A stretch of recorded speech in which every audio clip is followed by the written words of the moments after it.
আপনারা সবাই জানেন গতকালকে একটা বৈঠক ছিল, ক্যাবিনেট মিটিং ছিল। ক্যাবিনেট মিটিং এ এখন তো নরেন্দ্র মোদী নেই, তিনি পাঁচটি দেশের সফরে বেরিয়েছেন। এখন চার্জ পড়েছে অমিত শাহের উপরে। তা বিভিন্ন বিষয় নিয়ে কথাবার্তা তাদের মধ্যে হয়েছে, আন্তর্জাতিক বিষয় নিয়ে, আমাদের আন্তরাষ্ট্র বিষয়গুলি নিয়ে। কালকে ফলতায় একটা শুভেন্দু অধিকারীর একটা নির্বাচনী সভা ছিল 21শে মে, যেহেতু ফলতার পুনর্নির্বাচনের কথা, তাই তিনি সেখানে গেছিলেন। দেরি হয়ে যাওয়ার জন্য প্লেন মিস করেছেন। তারপর উনি ওই ভিডিও কনফারেন্সে যোগ দেন, তখন মিটিং শুরু হয়ে গিয়েছে। তো কত দেরি হলো কেন জিজ্ঞেস করা হয়, তিনি বললেন যে, শুভেন্দু বললেন যে আমি ফলতায় মিটিং করতে গেছিলাম। তখন হাসতে হাসতে অমিত শাহ জিজ্ঞেস করেছেন কত লিড আশা করেন, তখন বলেছে অন্তত 1 লাখ। বাহ, জিতা রহো বেটা, জিতা রহো। তারপর আমার মিটিং শুরু হয়। এবার মিটিং এ যেটা আপনাদের ক্ষেত্রে যেটা প্রযোজ্য সেটা হচ্ছে গঙ্গার পানি বন্টন। এখন গঙ্গার পানি বন্টন নিয়ে যখন আলোচনা হচ্ছে, যতটুকু খবর পেয়েছি, সেখানে যখন প্রসঙ্গটা ওঠে তখন প্রথম ব্যাগরাটি মারেন জয়শঙ্কর। তিনি বলেন যে পাকিস্তানের ক্ষেত্রে ইন্ডাস ওয়াটার ট্রিটি আমাদের যেটা ছিল জাতিসংঘের সনদ অনুযায়ী, আমরা যেমন রিনিউ করিনি, গঙ্গা চুক্তি আমাদের রিনিউ করবো কিনা, জাতিসংঘের সনদে থাকলেও করবো কিনা, সেটা নিয়ে একটুখানি আলোচনা করা দরকার।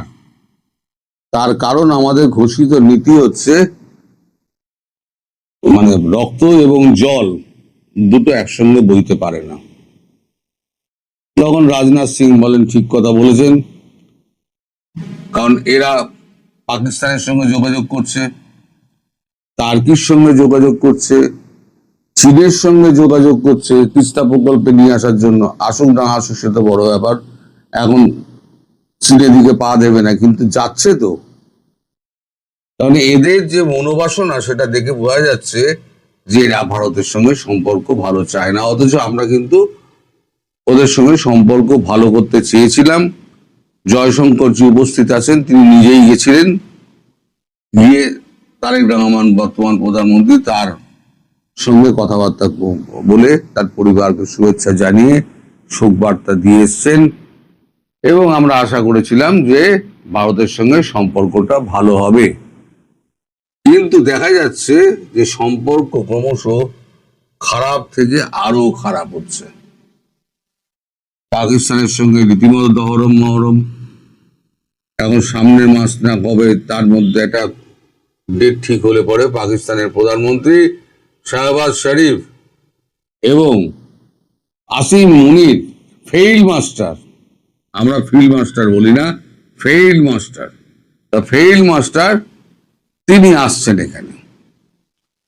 তারপর আগে যে আপনাদের যে ভারত এবং বাংলাদেশের মধ্যে যে সামরিক মহড়াটা হতো, সেই সামরিক মহড়া এখন পাকিস্তানের সঙ্গে হচ্ছে, যে পাকিস্তান টিটিপির সঙ্গে লড়তে পারে না, আফগানদের সঙ্গে লড়তে পারে না, সেই পাকিস্তানের সঙ্গে মহড়া হচ্ছে। তা ভালো কথা, মহড়া টহড়া হোক, আমাদের দেশে না এলেই ভালো, যত কম আসে তত ভালো। দুষ্ট গরুর থেকে শূন্য গোয়াল ভালো। তো তারপরে যে কথাটা হয় যে ওই রক্ত আর জল একসঙ্গে বইতে পারে না, এই নীতিতেই আমরা বিশ্বাসী। সুতরাং আর যাই হোক, ওই পার থেকে যতই আওয়াজ টাওয়াজ দেওয়া হোক, কারণ মির্জা ফখরুল গতকালকে বোধহয় বলেছেন যে ভারতের সঙ্গে সম্পর্ক উন্নয়নের একমাত্র রাস্তা হলো গঙ্গার পানি বন্টন। অববাহিকা আমাদের, আমাদের অববাহিকা দিয়ে কাকে জল দেব কাকে জল দেব না এটা সম্পূর্ণ আমাদের সিদ্ধান্ত। এবার আমাদের সিদ্ধান্ত যদি কোনো রকম থাকে, আপত্তি থাকে, তাহলে তারা জাতিসংঘে যেতে পারে, আমরা জাতিসংঘের সঙ্গে বুঝে নেব, কিন্তু জল পাবে না। এবার শুভেন্দুকে জিজ্ঞেস করা হয় যে তিস্তা নিয়ে আপনার মতামত কি?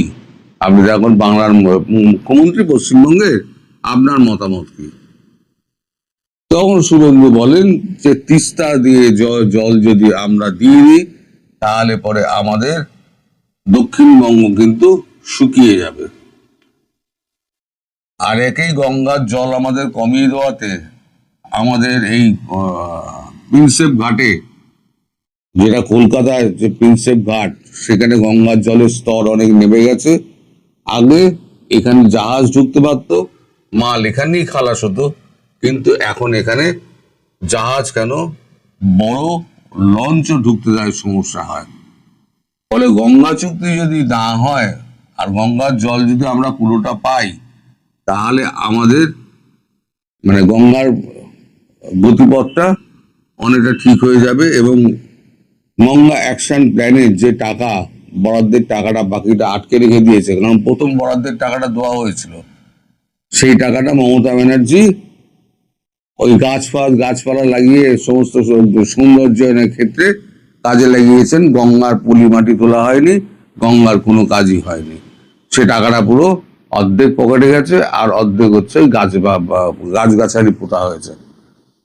তো গঙ্গা অ্যাকশন প্ল্যানের যে টাকা, বাকি টাকাটা, সেই টাকাটা দিলে পরে আমরা এখানে গঙ্গাটাকে পরিষ্কার করে আমরা গঙ্গার অববাহিকার অঞ্চল যেটা আছে সেটাকে আমরা ঠিকঠাক করে নেব, যেখান থেকে জলটা আমাদের প্রবাহিত হতে পারে। সেক্ষেত্রে তিস্তার প্রকল্পের জল যদি দেওয়া হয় তাহলে পরে তো আমার দক্ষিণবঙ্গ আমার শুকিয়ে যায়, ফলে আমার স্পষ্ট আপত্তি রয়েছে। ফলে এই গঙ্গা চুক্তি তো, গঙ্গা পানি চুক্তি তো হয়ে গেল, আপনার দেশে তো গঙ্গা পানি যাবে না। এবার আপনারা কি করবেন না করবেন আপনারা বুঝে নিন।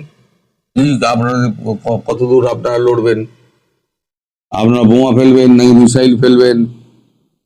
আপনারা বলছেন চোখে চোখ রেখে কথা বলবেন। আচ্ছা, আমার হাইট হচ্ছে 5 ফুট 3 ইঞ্চি। আমি যদি দ্য গ্রেট খালির সঙ্গে, যার হাইট হচ্ছে প্রায় 7 ফুট, দাঁড়িয়ে যদি তার চোখে চোখে রেখে কথা বলতে চাই, তাহলে আমাকে টুলের ওপর দাঁড়াতে হবে, উচ্চতায় সমান হতে হবে, তবে তো চোখে চোখ রেখে কথা বলবেন। এদিকে ভিক্ষা করে খাচ্ছেন, ভারতবর্ষে না দিলে পরে অবস্থা খারাপ।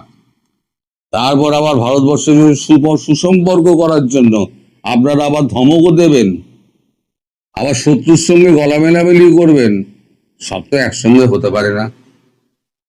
তারপরই শুভেন্দুকে অমিত শাহ বলেন, আপনি যে 45 দিনের কথা বলেছেন না, এই জমি দেওয়ার ব্যাপারে অত দেরি করা যাবে না।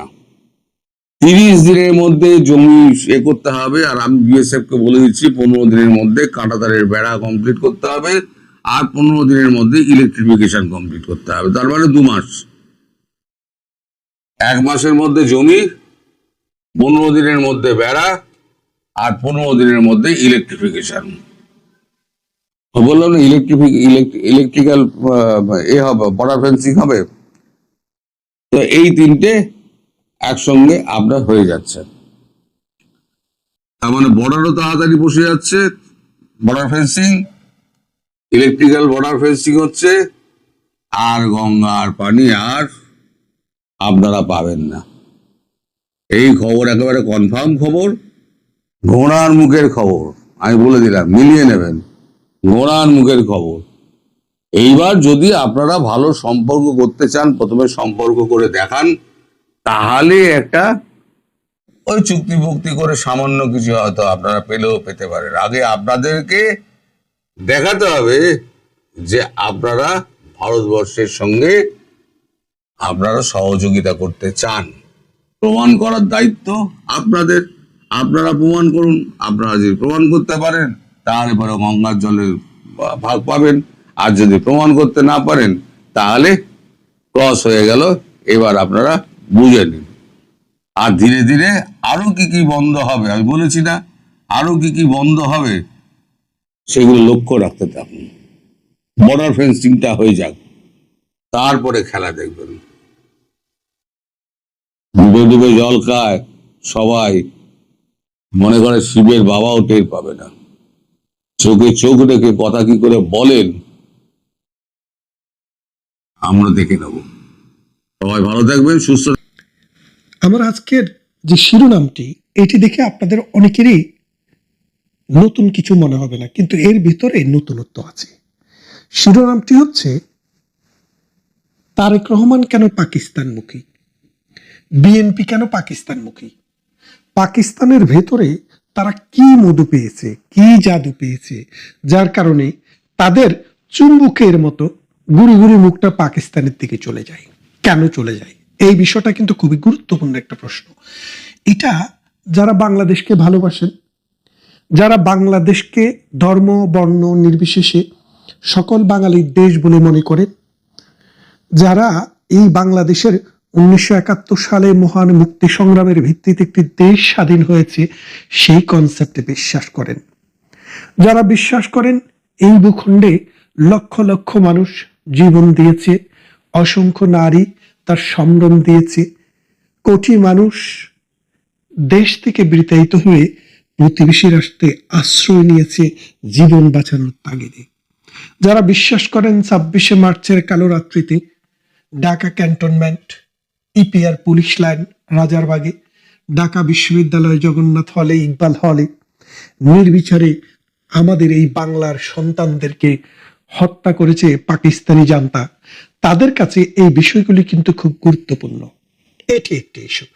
দ্বিতীয় ইস্যু হচ্ছে পাকিস্তানের দিকে কেন তারেক জিয়ার মুখ, বিএনপির মুখ, পাকিস্তানের দিকে কেন এই আমাদের শিক্ষামন্ত্রীর মুখ, এই বিষয়টি আরো একটি আঙ্গিকে আপনাকে বিচার করতে হবে। বিচারটা কেন করতে হবে দেখেন, আপনি খেয়াল করে দেখেন, একটি শহরে দুটি অংশ আছে। একটি অংশে একটি লাল বাজার, আরেকটি অংশে একটি বড় মসজিদ। কোনো মানুষ যখন মসজিদের দিকে রওনা দেয়, আপনার তখন বিশ্বাস হয়, মনে হয় যে মানুষটি নামাজ পড়তে যাচ্ছে। আর লাল বাজারের দিকে যখন রওনা দেয়, আপনি তখন বিশ্বাস হতে পারে মানুষটি অপকর্ম করতে রওনা দিয়েছে। খেয়াল করে দেখেন, আপনি যখন গানের জলসা করেন সেখানে গান শোনা যায়, আপনি যখন ওয়াজের মাহফিল করেন সেখানে ধর্মের বয়ান শোনা যায়, আপনি যখন পূজা মণ্ডপে কোনো পার্বণের আয়োজন করেন সেখানে পূজার কাঁসারের শব্দ শোনা যায়, মন্দিরের শব্দ শোনা যায়। তাহলে আমরা বুঝতে পারি মানুষের মুখ এবং মুখশ্রী, মানে মুখ এবং মুখোশ, এই দুটা জিনিস আমরা কিন্তু বুঝতে পারি। খেয়াল করে দেখেন, এই আমাদের যে দক্ষিণ পূর্ব এশিয়া, এই দক্ষিণ পূর্ব এশিয়ার ভেতরে পাকিস্তান রাষ্ট্রের জন্ম 47 সালে। তারপরে আস্তে আস্তে এই দক্ষিণ পূর্ব এশিয়ার সমস্ত দেশ স্বাধীন হয়েছে। আমরা হলাম দক্ষিণ পূর্ব এশিয়াতে স্বাধীন হওয়া সব শেষের দেশ। এখন আপনারা দেখেন 1971 সাল থেকে আজকের দিন পর্যন্ত পাকিস্তান আমাদের চেয়ে আয়তনে বড়, এখন জনসংখ্যায়ও বড়, পারমাণবিক অস্ত্র তাদের আছে, কিন্তু তারপরও এই রাষ্ট্রটিকে পুরো পৃথিবী কিভাবে দেখে। আপনার পাসপোর্টে যদি পাকিস্তানের সিল থাকে, আপনি যদি পাকিস্তানে ভ্রমণ করতে, শিক্ষা গ্রহণ করতে গিয়ে থাকেন, তাহলে উন্নত বিশ্ব তথা পশ্চিমা বিশ্ব, অস্ট্রেলিয়া, নিউজিল্যান্ড সহ উন্নত বিশ্বসমূহ আপনাকে ভিসা দিতে 3 বার থিঙ্ক করে। আপনি দেখেন পাকিস্তানের হাতে বাংলাদেশে যে তাদের যে পরাজয়, ভারতের এবং বাংলাদেশি সৈন্যের কাছে পরাজয়, এটা কিন্তু পাকিস্তানের কর্মের ফল। আফগানিস্তান যে একটি অন্ধ মধ্যযুগীয় রাষ্ট্র, এই রাষ্ট্রটিও পাকিস্তানের পাপের ফল। এখন যে তেহরিকে তালেবান, এটিও পাকিস্তানের পাপের ফল। বাংলাদেশে যে জঙ্গিবাদের উত্থান, সেটিও পাকিস্তানের পাপের ফল। 1947 সাল থেকে এই আজকে পর্যন্ত প্রায় 80 বছর সময়, এই 80 বছর সময়ে পাকিস্তানে একটি সরকারও 5 বছরের টেডিওর পূরণ করতে পারেনি। তাহলে খেয়াল করে দেখেন, আমাদের চাইতে পাকিস্তান দেশ বড় হলে কি হবে, পারমাণবিক অস্ত্রে বড় হলে কি হবে, আমাদের চাইতে তাদের বাজেটের আকার ছোট, আমাদের চাইতে তাদের মানুষের মাথা পিছু গড় আয় প্রায় $1000 কম। আমাদের 1 টাকা, বাংলাদেশের একটি টাকা যদি পাকিস্তান কিনতে চায়, তাহলে তাকে কমের দিকে 2.5 থেকে 3 টাকা দিতে হয়, অন্তত 2.5 টাকা, 2.5 রুপি দিতেই হয়। তার মানে বুঝতে পারছেন, তাদের লোকেরা, পাকিস্তানের লোকেরা পৃথিবীর বিভিন্ন দেশে যায় ভিক্ষাবৃত্তি করে। তো এই ভিক্ষাবৃত্তি করতে হলে করতে করতে এমন অবস্থা, সৌদি আরবের সরকার পাকিস্তানের লোকদেরকে হজে পর্যন্ত যাইতে দিচ্ছিল না, উমরা ভিসা বন্ধ করে দিয়েছিল। তখন পাকিস্তানের পররাষ্ট্রমন্ত্রী সৌদি আরবে গিয়ে মুসলেকা দিয়েছেন যে আমার দেশের লোকেরা সৌদি আরবে এসে আর ভিক্ষাবৃত্তি করবে না। খেয়াল করে দেখেন, এটা যে আপনারা শুনছেন শুধু তা না, গত এপ্রিল মাসের শুরুর দিকে আমি গিয়েছিলাম সৌদি আরবে উমরা করতে ফ্যামিলি নিয়ে। তা আমি যে হোটেলে ছিলাম জাবাল উমর, এই জাবাল উমরে ওঠার সময় দেখি এক ভদ্রলোক, একবারে মানে দাড়িমণ্ডিত একজন লোক, আমাকে এসে প্রথমে কোথায় বাড়ি কোথায় ঘর জিজ্ঞেস করে আমাকে বলছেন আমার বিমানের টিকিট 2 বার ক্যান্সেল হয়ে গেছে, আমি খুব দুরবস্থায় আছি, খাওয়ার পয়সা পর্যন্ত নেই, আপনি আমাকে একটু খাওয়ার ব্যবস্থা করে দেন। তারপরে আমি খোঁজ করে দেখলাম যে লোকটি আসলে ভিক্ষুক, বিভিন্ন বাহানায় এই পাকিস্তানি লোকেরা সেখানে ভিক্ষা করে। তাহলে খেয়াল করে দেখেন, আপনি কোন দিকে মুখ করছেন, তারেক রহমান কোন দিকে মুখ করছে। আমাদের শিক্ষামন্ত্রী বলছে পাকিস্তানের শিক্ষা ব্যবস্থা অনেক উন্নত, পাকিস্তানের অবস্থা ভালো, আমাদের ছেলেমেয়েরা পাকিস্তানে বৃত্তি নিয়ে যাক, পড়তে যাক। আপনি যখন আপনার ছেলেমেয়েকে পাকিস্তানে পাঠাবেন, আপনি বুঝবেন আপনি একটা জঙ্গিকে ফিরে আনছেন, আপনি একটা তালেবানকে ফিরে আনছেন, আপনি একটা আইএস জঙ্গিকে ফিরে আনছেন। পাকিস্তান পৃথিবীর বিভিন্ন দেশ থেকে ছাত্র নিতে চায় শুধু এই উর্বর মস্তিষ্কে এই জঙ্গিবাদের চাষ করার জন্য।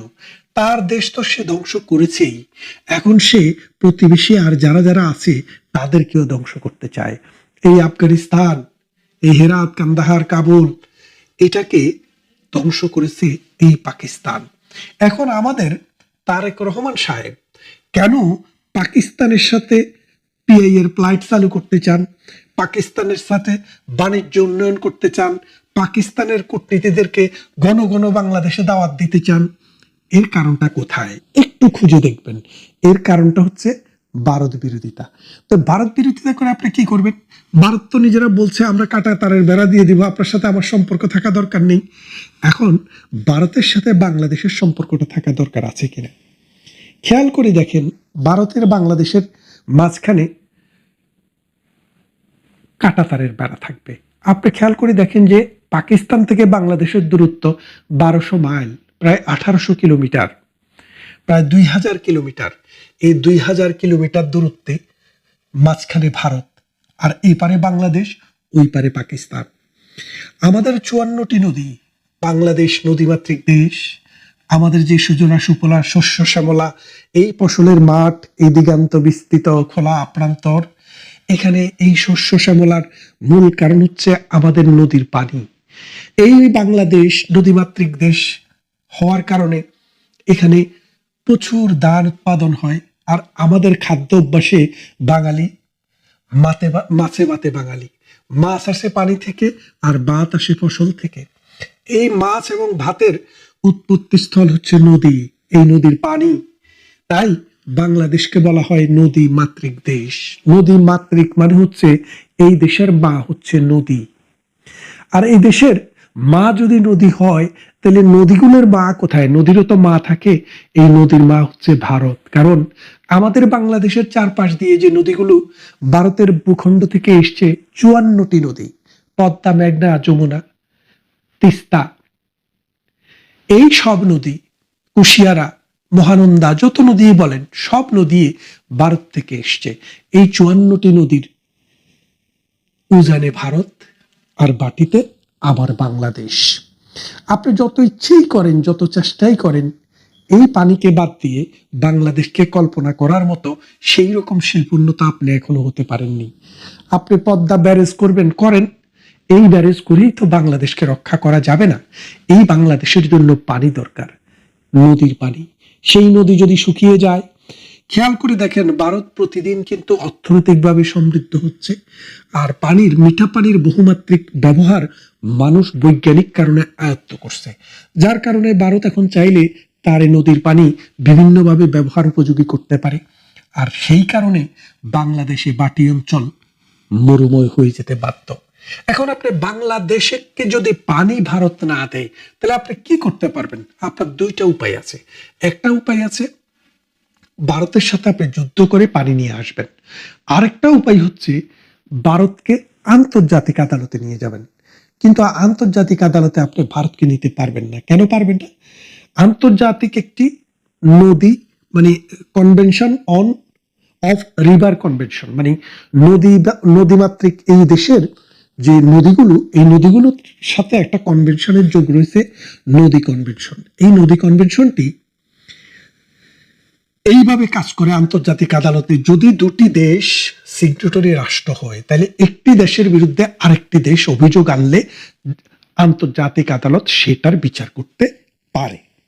কিন্তু যদি একটি দেশ সিগনেটরি হয় আরেকটি দেশ সিগনেটরি না হয়, তাহলে সেই ক্ষেত্রে আপনি আন্তর্জাতিক আদালতের কোনো এখতিয়ার নেই। আপনি জানেন আমাদের যে নদীগুলো এসছে, বেশিরভাগ সব নদী ভারত থেকে।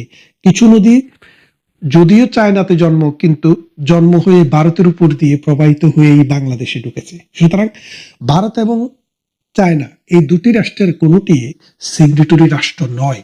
সুতরাং আপনি চাইলেও এই রাষ্ট্রগুলোর বিরুদ্ধে বিচার করতে পারবেন না, বিচারে নিয়ে আসতে পারবেন না। তাহলে আপনি যুদ্ধেও পারবেন না, বিচারেও পারবেন না। তাহলে আপনার হাতে কি আছে? নেগোসিয়েশন। নেগোসিয়েশন আপনি কার সাথে করবেন? যাকে আপনার প্রয়োজন। এখনো বাংলাদেশের বর্তমান সরকার মনে করছে তার জন্য পাকিস্তানের জিঙ্গুইজম দরকার, তাই তারা ভারত নয় পাকিস্তান মুখী হতে চান। আমরা তাদেরকে সাধুবাদ জানাই, তাদের বুদ্ধির প্রখরতা দেখে আমরা অবাক হই।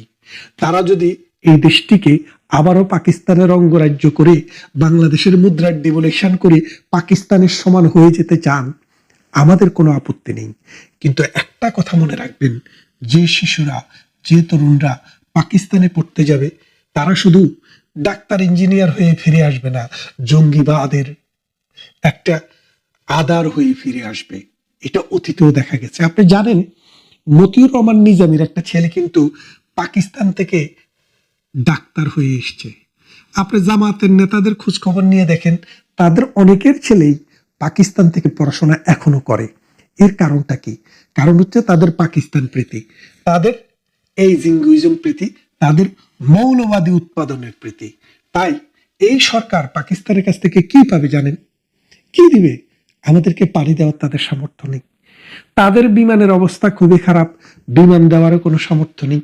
অর্থনীতির অবস্থা খুবই খারাপ, অর্থনৈতিকভাবে সাহায্য করার কোনো উপায় নেই। আপনি জানেন পাকিস্তানের বৈদেশিক মুদ্রার যে রিজার্ভ, এটা হয়ে গেছিল জিরো। তখন সৌদি আরব আর দুবাই থেকে 6 বিলিয়ন ধার করে এনে ওয়ার্ল্ড ব্যাংকে রেখে আপনার তার মুদ্রার মানটা ঠিক রাখার চেষ্টা করেছে, কিন্তু পারেনি। পাকিস্তানের মুদ্রা দক্ষিণ পূর্ব এশিয়াতে নিচের দিকে থাকা একটি মুদ্রা, বাংলাদেশের সাথে কম্পেয়ার যোগ্য নয়।